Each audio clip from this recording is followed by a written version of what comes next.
Today, we want to talk about the Opium Wars and the Boxer Rebellion, which happened in China, but as I say, affected the whole region. Prior to the 1930s, Guangzhou, which was Canton in modern terms, was the only city port that was open to Western powers in China. And they only in Canton, I'll use the modern name for it, were the British and others allowed to come in order to try to purchase the products that their countries wanted from China. And primarily those were silks and ceramics, and for the British, most importantly of all, it was tea. The products in China had been much in demand in the Western world, Rome, the whole Mediterranean region, including Western European powers, for 2,000 years, quite literally, since the beginning of the Silk Road, which was the start of the 2nd century BC. And so there was a huge demand for it. In fact, in 1800, the British were importing 6 tons of tea. And every year that was increasing and increasing and increasing. The difficulty that they had was the limitations that China had put on the Western powers who wanted to trade with them. Not only was Canton the only place they could come to, but no Westerner was permitted to try to learn Chinese, and no Westerner was allowed to leave the port area of Canton. They were not allowed to travel anywhere else in the country. In addition to that, while the Western countries wanted very much to get the products that China had to offer, there was nothing the West had that China wanted. So the only thing the West could do in order to get tea and silk and ceramics and things like that was to pay in cash, specifically to pay in silver. That was the only thing the Chinese would accept as payment for any of the goods they provided. Well, for British, and they were one of the biggest, the countries with the greatest appetite for ceramics and silk and things like that because of their love of tea, they didn't have any silver. Great Britain doesn't have any silver mines. So they were having to go to Mexico, the British were having to go to Mexico and purchase Mexican silver dollars in order to buy goods in China. And what that meant through that whole process, it was a huge, really, trade imbalance that Britain was suffering. There were no products they could find that the Chinese were willing to take to purchase so that they could generate cash. So they really felt the bind of that. And over many years, they struggled to find something else that they could use to alter that trade imbalance. Well, finally, in the early 1800s, the British East India Company hit on an idea. The British had been allowed previously to import small quantities of opium from India. India, of course, was a possession of Great Britain at that time, and so the British could, from the poppy fields in India, they could get opium. They would import small quantities of it for Chinese traditional medicine purposes, but it was strictly regulated as far as the government was concerned. More quantities than were licensed were illegal. And yet, they discovered in early 1800s that the other traders, the Chinese traders, were more than happy, even though it was illegal, to trade goods like tea for opium, because they could make an enormous profit selling opium to opium dens and to those who were addicted. And Indian opium was much more powerful than the other sources of opium they had in China, particularly if it were smoked. And so that led to the development of a massive network of opium dens. By some estimates, because this started really in the early 1800s, by 1830, as much as 90% of all the young males on the East Coast and northern cities of China were addicted to opium. Now that's the majority of the population in China is along the East Coast and along the northern cities. We're talking about from Beijing down to Hong Kong. Most of the population were in those cities. 90% of the young people there were, young males, were addicted to opium smoking. It turned out that soldiers were not showing up for duty, young men were not showing up for work. This addiction became a huge problem. And in addition, Canton, the place where all of this was sort of coming out of, was a hotbed for bribery, for vice, and particularly for disloyalty to the emperor, since the emperor, Chinese emperor, is the one who had made illegal the importation or smoking of opium. And yet it continued rampantly. Well, by 1939, The value of the opium that was being brought into China was 2.5 times the annual budget of the Qing Empire of China. So what that meant was all the opium that was coming in, they were trading it for the goods they wanted, but the opium was worth more, so they were not only giving out, silk and tea and ceramics and other products, they were also paying cash. So this not only was addicting the whole country, but the hard currency that China had depended upon for so long for trading was disappearing. They were losing their hard currency in order to pay for all this opium that was coming in. In 1939, China's Guogong emperor said that if this continues, we neither will have soldiers in our army to resist any enemy, and if we did, we'd have no money to equip them, because the young men were all addicted and the money was all going out of the country to pay for the opium. So in that year, 1839, the emperor appointed a new governor for Canton. The governor's name was Lin Zhechu, and Lin Zhechu was a hard case in the right kind of way. He immediately arrested 1,600 people in Canton for smuggling. He also confiscated 42,000 opium pipes and 20,000 150-pound chests of opium. Right? That's 3 million pounds of opium. He had the opium, and this image is kind of hard to see, but he had a long trench dug and put the opium chest open in that trench, covered all of it in lye, and then had it soaked with seawater in order to keep it from being usable at that point. And even in that day, that much opium was worth 2 million British pounds sterling. It was a fortune. Well, the British didn't take that very kindly. And plus the fact that at that point, the new governor, Lin Zhechu, closed the port of Canton to any foreign trade. So the British were sort of out. There was a lot of threats going on, and then the final kind of straw before there was an outbreak was in July of 1839, a group of drunken British and American sailors who were from the opium clipper ships in Kowloon, which Kowloon is the coastal area right on the coast side from Hong Kong. In Kowloon, they got drunk, they killed a Chinese man, and they vandalized a Buddhist temple. China responded by demanding that those men be turned over to them in order to be tried for murder and for vandalizing a temple, and the British refused. At that point, the Qing officials, because this was the Qing dynasty of China, they declared that no foreigners in the future would be allowed to trade in China unless they agreed to obey and be subject to Chinese law. Well, in November, the British ships that were in China blockaded the Pearl River. The Pearl River is the river that comes out right at Hong Kong, from Kowloon and Hong Kong. There's a river there.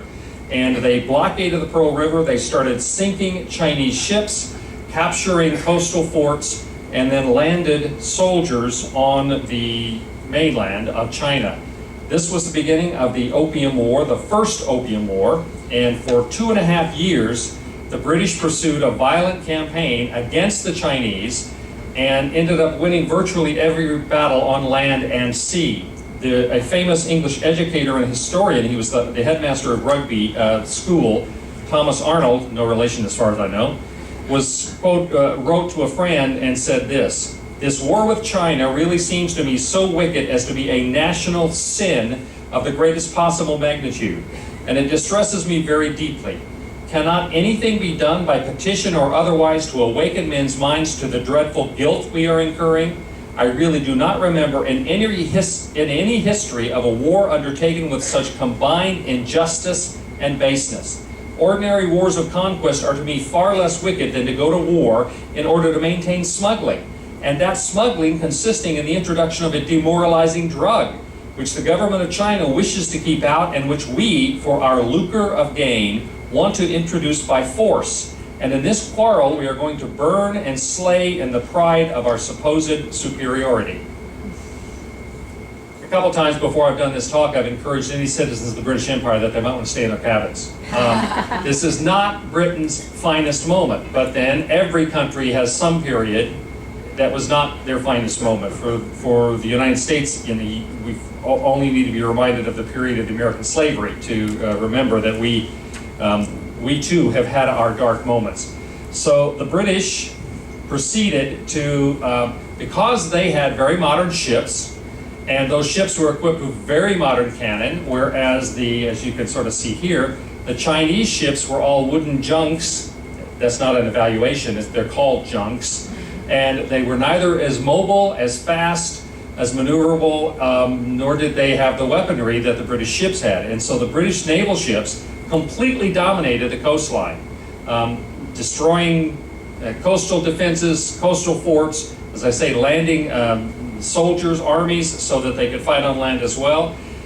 China did their very best to launch counteroffensives against the British to no effect. The British maintained their hold on Hong Kong. They captured Nanking, which is one of the most important ancient capitals of China, and then other key ports and cities. This map, the green lines here represent the naval movements of the British during this First Opium War. And as you can see, from Hong Kong in the south to Beijing in the north, which was called Peking originally. In fact, there's a movie, well, I'll get to that in a minute. They were up and down. They took control of Shanghai. Any major port along here, they either actually took it over, inhabited it, or they were controlling the flow in and out of it so that the Chinese had no alternatives. Finally, after 2.5 years of steady defeats, 18,000 Chinese killed, compared to only 69 British fatalities, the Chinese sued for peace against the British. In August 29th of 1842, the Chinese were forced to sign the Treaty of Nanking. This is the first of what were called the unequal treaties, meaning they were forced upon China, despite the fact that none of it was to the benefit of China. Under the Treaty of Nanking, the Chinese were forced to open the number of ports the British could use to 5 ports. The British were given the island of Hong Kong. Later on, they were given Kowloon as well. British citizens were granted extraterritoriality, which means that a British citizen was in no way obligated to the law of China. That if they committed a crime, they had recourse to be either tried or dealt with by the British. So nobody from the British Empire had any fear of any law. They could do pretty much whatever they wanted. It's sort of like diplomatic immunity. The British were granted most favored nation status, which meant that any other beneficial treaty that the Chinese signed with any other country would also apply to the British, that they got every benefit that every other country could possibly get. And the Chinese were forced to pay $21 million, the equivalent of $21 million in silver for reparations. So they had to pay for the war on top of everything else. This treaty created serious economic hardships, and even more importantly for China, it created a serious loss of prestige and a sense of their own sovereignty, and other nations were watching this. One of the nations, well, 2 nations were watching it, Russia and Japan, eventually would take advantage of what they perceived as China's weakness, because China had always been seen as the power in the East. You know, they were the largest country with the largest military. They were always seen as kind of the anchor strength of the whole East Asia. And here they had been really humiliated in a war against Britain. Well, understandably, the Qing officials, the Qing dynasty officials in China, were reluctant to meet all of the demands of that Treaty of Nanking. So the British come back later, particularly they started making more demands, but in 1854 they formally made demands for more concessions. They insisted that all ports be open to them, that they pay 0 tariffs for anything that they bring into the country, into China, that they have a permanent ambassador with authority to act in China, that trade be expanded in coolies. Coolies was the word they used then. It meant indentured servants, basically slaves, people that had indentured themselves because of poverty or whatever else, and you could purchase an indentured servant who then had to live. The only difference was there usually was a time period. You know, they indentured themselves for 10 years or 15 years or whatever, but during that period of time they were effectively a slave. The British insisted on an increased allotment of these indentured servants that they could purchase, And many of them then were sold to the United States, and they built the Transcontinental Railway in the US. You know, you've seen all the movies, all of the Chinese that are working, they were a result of a lot of this. And they were the ones that really built the Transcontinental Railway in North America and a lot of other things. Plus, the British demanded in 1854 that the Chinese legalize the British opium trade. Now remember, this opium was destroying China. This is why they were rebelling against it, why they fought a war over it. And now Britain insisted that it be legalized. In October of 1856, like the First Opium War, an incident occurred which really sort of set everything off. It's called the Arrow Incident, in which Chinese officials boarded a ship that was registered in Hong Kong, technically still British, now British territory, and removed 12 Chinese crewmen and charged them with piracy and smuggling because they were involved in the opium trade. It was an opium ship that they took them off of. The British officials demanded that those prisoners be released because they had been on a ship that was registered in Hong Kong, even though they were Chinese citizens. The Chinese released the prisoners, and the British still destroyed 4 coastal forts and sank 20 ships of the Chinese, just to show they could. At that point, we end up with the launch of the Second Opium War. So it wasn't just one. In 1856, the Second Opium War came along.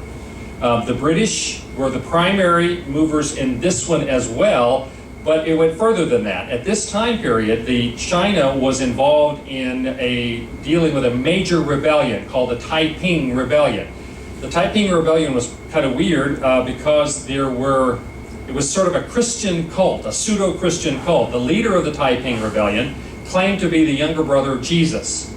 And so he professed that this was, a Christian uprising that he was leading, but it was serious enough that it was great trouble to the Chinese government. It wasn't a small thing.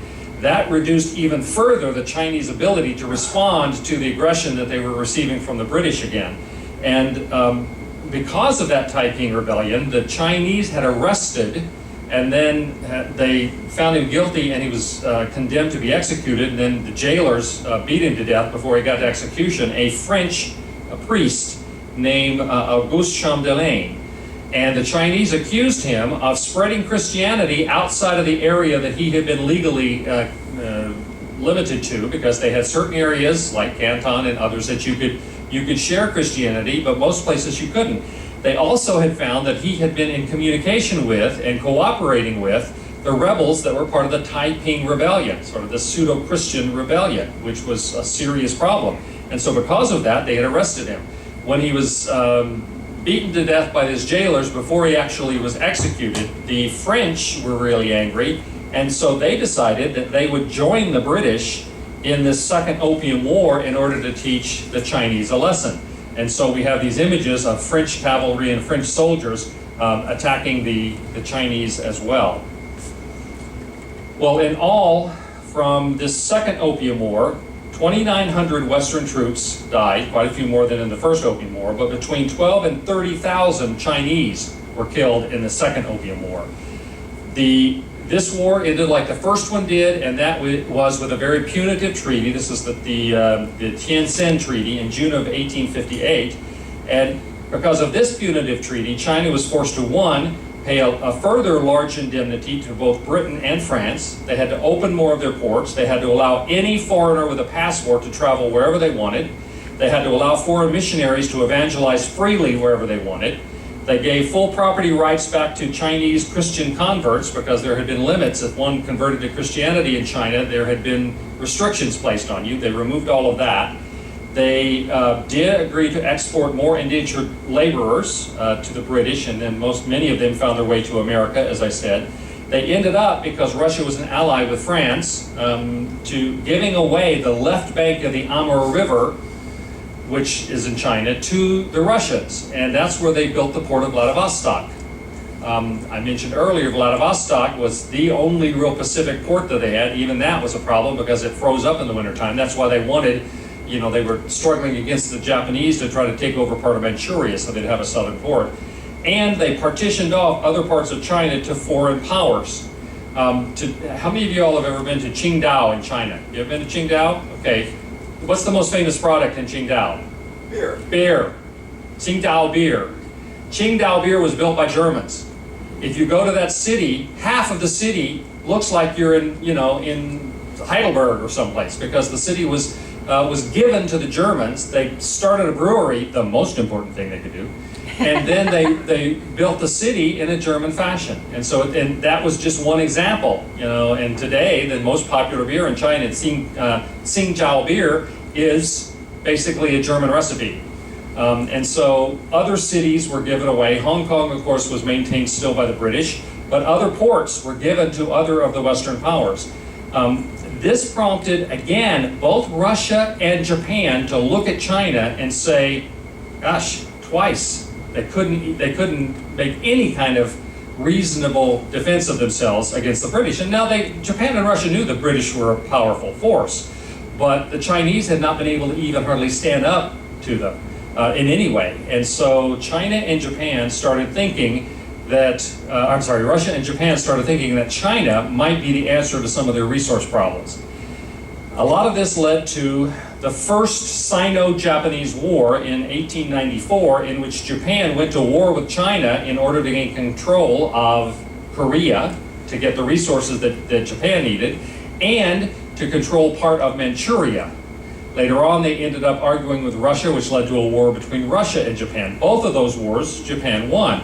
And when the Japanese defeated the Chinese in the First Sino-Japanese War in 1894-95, in just 6 months, the world was just astonished that China had fallen so far from being a major power with a large military that not only were they defeated twice by Britain in the Opium Wars, but now they were defeated by what was thought of prior to that as a very small Asian country, Japan. So this led not only to that war, and then perhaps laid the seeds for future wars, the Second Sino-Japanese War, which led into the Second World War, but also to the Boxer Rebellion, which happened in 1899 to 1901. How many of you all ever seen the movie 55 Days in Peking with Charlton Heston? You ever seen that? It's a very interesting movie, and it's about what we're just about to talk about. It is about the Boxer Rebellion. So here you have China. By 1899, the people of China are very frustrated and very tired of all of this influence from the Western powers, including the importation of massive amounts of opium, and they began to refer to Western powers as the foreign devils that were destroying the prestige, the power, and taking away the face, of China. That it means the pride that they could have in themselves, that they had been humiliated. Now, in addition to the widespread opium addiction, parts of China had become Western spheres of influence, which meant they basically were entirely controlled, and all the profit from them, the cities and ports and whatnot, went to Western powers. So, on top of all that, China had been defeated twice by the British. They had been defeated once by Japan by this time, and now they're suffering a deadly 2-year drought, in which famine was a problem, and it meant that because there were no crops in the field, most of the young men especially, that besides being hungry, they had no work. And all of this sort of pent-up frustration over all of this led to a group of young men in Shandong province forming what was called the Society of Righteous and Harmonious Fists. It was a martial arts club that finally decided that something had to be done about all this Western influence, all of the control of China by somebody else, and so they were going to do something about it. They formed this association. Because they were a martial arts club, they used to, as a group, practice their martial arts exercises in public. Well, the Westerners who were in China, because there were a lot of them, would see this, and they had no knowledge of martial arts, and they just saw the punching and stuff, and the closest thing they knew was boxing. And so they referred to these people as boxers. That's where the name comes from. So the Boxer Rebellion broke out, and it was a violent, anti-foreign, anti-colonial, and anti-Christian uprising, because Christianity was seen as being one of the primary representations of the Western world. It was motivated by pro-nationalistic sentiments, the idea of driving out any colonial powers and getting rid of Christianity and any of the influence of Christianity. Much of the focus of the Boxer Rebellion was against converted Chinese Christians.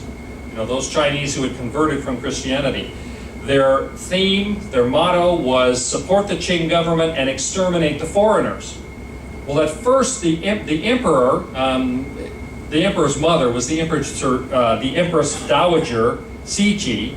She was still very much the power behind the throne, even though her son was technically the emperor. And the Empress Cixi at first began to oppose the Boxers. But again, their motto was support the Qing government and exterminate the foreigners. Well, she was having more problem with the foreigners than anybody, because she was the one who was being proven to be ineffectual in terms of being able to lead her country against the foreigners. So after first opposing it, she finally decided maybe this is a good idea. Maybe they can succeed in driving the foreign influences out, and China can be its own power again. So she ended up supporting them. So you had the imperial army fighting with the Boxers against all of the foreign influence. The first thing the Boxers did was they attacked the home of a German missionary. He was not home. He was the leader of a lot of the German mission efforts in China, but 2 priests were there. They killed those local priests before other Christians in the area could drive them off.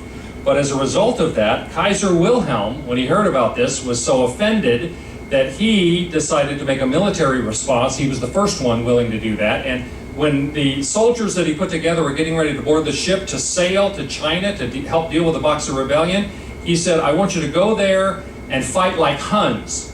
That's why the Germans ended up being called Huns during the First World War. And he said, I want, from now on, if a Chinese ever sees a German, I want them to quake in fear. So this was the first international reaction against the Boxer Rebellion. In addition to that, in Peking, a number of diplomats, foreign civilians, and soldiers and Chinese Christians were driven behind the walls of the legate quarter, the legation quarter, which is where the ambassadors and whatnot were. They were put under siege for 55 days, which is where the movie title, that Charlton Heston movie, 55 Days in Peking, comes from. And during that period of time, they ended up with not having enough food, not having enough ammunition, being shot at, and continually having various of their guards and whatnot wounded through that whole period of time. So the Boxers, this is actually one of the Boxer fighters here with his shield and his spear and a Boxer flag. This is a group of Chinese Christians who were being forced from their home. We don't know exactly how many Chinese Christians were killed during the Boxer Rebellion, but there were tens of thousands of them, and many, many more were forced to flee their homes.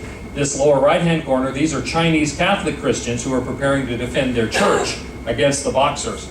Now, one of the things about the Boxers, because they were from a martial arts background, they believed that they were invulnerable to Western weapons because of their martial training and because of their beliefs. They believed breath control, magical incantations, and swallowing magical charms would make them impervious to bullets or blades from any of their Western opponents.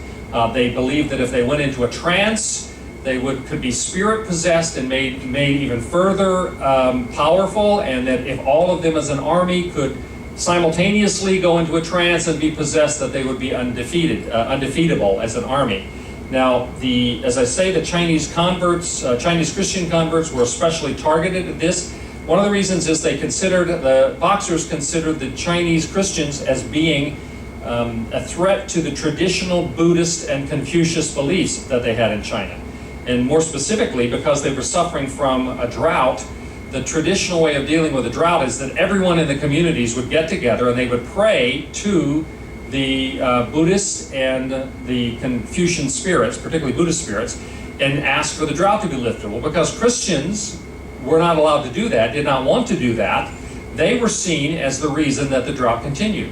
The Christians were blamed for the fact that the spirits, the deities, did not intercede and stop the drought. And there also were rumors that Christians were killing people and taking their organs to create magical potions, and that they were poisoning wells and various other sorts of things. Interestingly, some of the same accusations that the Crusaders had made against the Jewish people in Europe as they traveled to the east. So, as I say, an unknown number of Christians were killed, but many, many more were driven from their homes. And it wasn't just Catholics or Protestants or whatever. All Christians were the target of these efforts. This image on the left is of young men who were part of the Muslim Hui minority in China. There was a fairly large minority of Muslim people that lived further to the in Western China. They felt especially threatened by all the Western influence because it was a direct affront to their Muslim belief. For instance, opium is completely contrary to the Muslim faith, an intoxicating drug they were very much against, and they were seeing the results of it. So 10,000 young Hui men formed a unit, a military unit called the Kansu Braves, and they marched all the way to Peking in order to join the Boxers in their opposition to the Western forces. When they got to Peking, they ended up being sort of the royal guard, part of them, the royal guard to the Empress Dowager and to her son. This is the Empress Dowager Cixi. This is actually a priest, a Catholic priest who was Chinese, a Chinese Catholic priest, who was one of the targets of the kinds of persecution. But the Empress Cixi was, again, she was supporting the Boxers at this point because she felt like maybe they could do what they'd not been able to do earlier, and that is drive them out. Because the Qing government had joined with the Boxers, there was no real force to try to prevent them from continuing to persecute Christians, to persecute Westerners. And so 8 nations, the first one being Germany, committed to this, but 8 nations decided to join in an alliance to send 55,000 troops to put down the Boxer rebellion. It was 21,000 Japanese. Now remember, it was like not a decade before this that the Japanese had defeated the Chinese in a war, and they still had aspirations to try to take over part of China. So 21,000 Japanese, 13,000 Russians, the other country that wanted to take over part of China, 12,000 from the British Commonwealth, 3,500 from France, 3,500 from the US, and then smaller numbers from Austro-Hungary, Germany, and Italy. These images down here, these are soldiers from all of those places. Actually, there's 9 people here because India, the 4th from the left, technically was part of the British Commonwealth force. They were not counted as a separate nationality in the alliance. But they sent troops, which is represented here. These are the German troops all lined up and looking like they're headed for a picnic. They're all laughing about things. These are the Imperial Army forces that were fighting on the side of the Boxers. So this 8-nation alliance comes in. The Germans and the Russians were a real problem from the start. They started looting and raping and murdering Chinese. And to the extent that the Americans, and quite ironically, given what happened, 40 years later, the Americans and the Japanese had to turn their weapons on the Germans and the Russians to keep them from raping and murdering Chinese. So they had to threaten to shoot them if they didn't stop doing all these awful things. Well, the Boxers by July of 1900, were doing very, very well. They continued to maintain a siege on the legation quarter. They had the support of the local government. The legation quarter was running low on ammo, low on food. They were suffering from smallpox and dysentery. But finally, on August 14th, after landing in Tientsin and traveling the distance to Peking on August 14th of 1900, the siege was lifted by the alliance forces, and the legation quarter was released and taken care of. At that point, the Dowager Empress Cixi and her son were sneaked out of Peking dressed as civilians, dressed as peasants, because again, she had been supporting the Boxers in this. Later on, they said that her whole attitude about her country and about people was changed, because when she was dressed as a peasant and being sneaked out, she actually had, for the first time in her life, the opportunity to see what ordinary people lived like. So that was very important. The foreign troops at that point went on a looting rampage, believing that looting was a way for them to get reparations from the Chinese for them having to come there. And vast numbers of the suspected Boxers, not just those who were part of the Boxer rebellion, but suspected Boxers were rounded up. Some of them were tried. Many of them were summarily executed. We have no record of any of those who were tried, and this is an example of being tried before the Chinese judge. This is a group of Boxers who were being held after they were rounded up, but we have no indication that any of the Boxers who were tried were ever found innocent. They were all found guilty. American General Adney Coffey, who was in charge of the U.S. forces there, said this: "It is safe to say that where one real Boxer has been killed, 50 harmless coolies or laborers on the farms, including not a few women and children, have been slain." They discovered that the Japanese were particularly proficient because of their training in sword to cut off heads. And so the Japanese did a lot of the summary executions because they were such strong swordsmen. Finally, the Emperor Siji agreed to Boxer Protocol's peace agreement on September 7th of 1901. And as part of that agreement, the top 10 Chinese officials who were implicated in it were executed.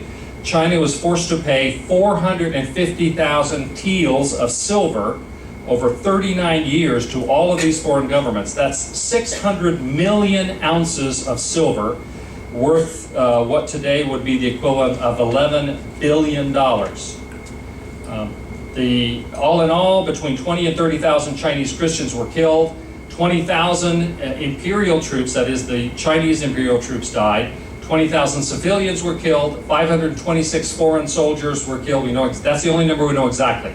526 of the soldiers of the 8-country alliance were killed. And untold hundreds of foreign missionary men, women, and children were killed or displaced.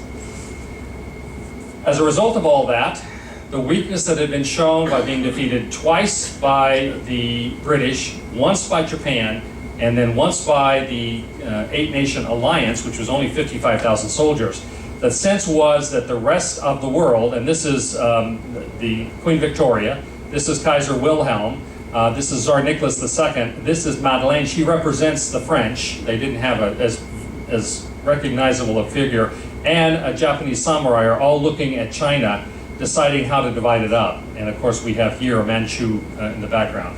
And that's very much what happened. You know, they continued to divide up the country. And then later on, I mentioned once before, after the Japanese were defeated in the Second World War, people were saying, well, you know, who should we give, like Germany's properties in China to? And it took them a long time for somebody to say, well, maybe we should give them back to China instead of handing them out to some other Western power. So this is the Boxer Rebellion and the Opium Wars. All of this greatly affected Japan in this period of time and really caused their militarism, their ambition to take over areas, including taking Korea from the control of China, although that was independent technically, and also Manchuria, and then declaring a second war against China in 1937. Any questions about any of that? Yes? A question about the role of Christianity. When you're a kid, your mother tells you, remember, don't talk about politics and religion. So we have over a couple hundred-year period, all these problems caused by the missionaries shoving Christianity down their throats. At some point, did they not say, hey, as a practical matter, maybe we should talk about other stuff and leave the missionaries at home? Mm-hmm. Well, remember, you're talking to a Protestant minister. The issue, there certainly had been an excess of zeal in many times during missionary efforts in China and elsewhere. But it is an inherent part of the Christian faith to share it, to tell other people about it. You know, go and make disciples of all peoples in Jerusalem, Judea, Samaria, and the othermost parts. That's considered a basic tenet of Christianity. Now, how it's done, whether it's done with sensitivity and compassion, or whether it's done forcefully in unpleasant ways, the difference between evangelizing and proselytizing, as far as I'm concerned. So, but that was seen as a major, and a lot of the people that were involved in that believed that this was a civilizing process, that the people prior to Christianity were not civilized, and that they were going to civilize them, which the Chinese culture had been civilized before Western Europe wore pants, and so they didn't need civilizing in that regard. But it was a problem. But that was a primary motivation for those from Christian mission agencies. And this was the time in the 1800s, middle and late 1800s, when the missionary zeal in Europe, especially in Britain, but in all of Europe, really caught fire. And there were missions going everywhere to all parts of the world, because they believed that sharing the gospel, the good news as it's called, which is what gospel literally means. Gospel means good news. Was, they believed, the most important thing they could do. And not for, not necessarily for political reasons. The best of them, the Judson Taylors in China and others, were really motivated by a desire to give what they thought was the good news to people. So, other questions? Yes. Yes. You mentioned the movie 55 Days of Being King. Right. And then there was a later movie in the 60s, The Sand Pebble Stars. Yeah, the Sand Pebbles is later.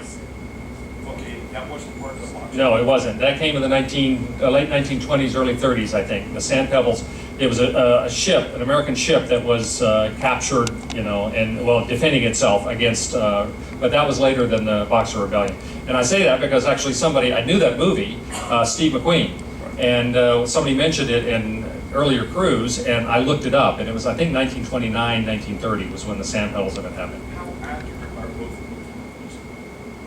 I couldn't speak to the accuracy. I mean, the premises behind both of them are true. I mean, those things really did happen. In terms of the accuracy of details, I really couldn't speak to that. I mean, they certainly were not a Braveheart. I think did I mention to you all before that when I've done lectures in Europe, I do a talk about Braveheart, William Wallace, otherwise known as Mel Gibson, that Braveheart is the second most inaccurate movie in history. Everything about it is inaccurate. It won 5 Academy Awards. It's a great movie. I really like the movie, but the key here is don't get your history from movies, because it's the second most inaccurate movie ever. The basic premises behind Sand Pebbles and 55 Days of Being King are true. Whether how the details line up, I'd have to look at it bit by bit in order to be able to comment on that. People always ask what's the most inaccurate movie, right? Yes. A movie called U-571, starring Matthew McConaughey, in which the claim is made that Americans captured the first Enigma machine that allowed them to translate the German code and ended up winning the Second World War. When that movie came out, then President Clinton had to apologize to the Prime Minister of Britain because the British did that, not the Americans. So that's a case where the whole premise of the movie is wrong, is inaccurate. So, yes? So why were the Chinese so unsuccessful in defending themselves over all these battles? Right. Why were they Chinese so unsuccessful in defending themselves? They simply, the Qing, and this, by the way, led to the fall of the Qing dynasty in the early 20th century.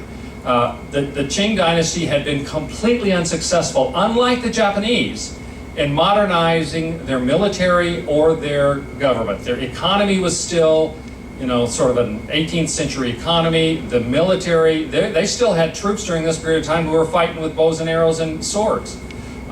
They did have weapons. I mean, they had guns, but they didn't have modern guns. They could not match the kind of gunships that the British could bring to bear, nor could they arm their soldiers in the same way. Their tactics were outdated.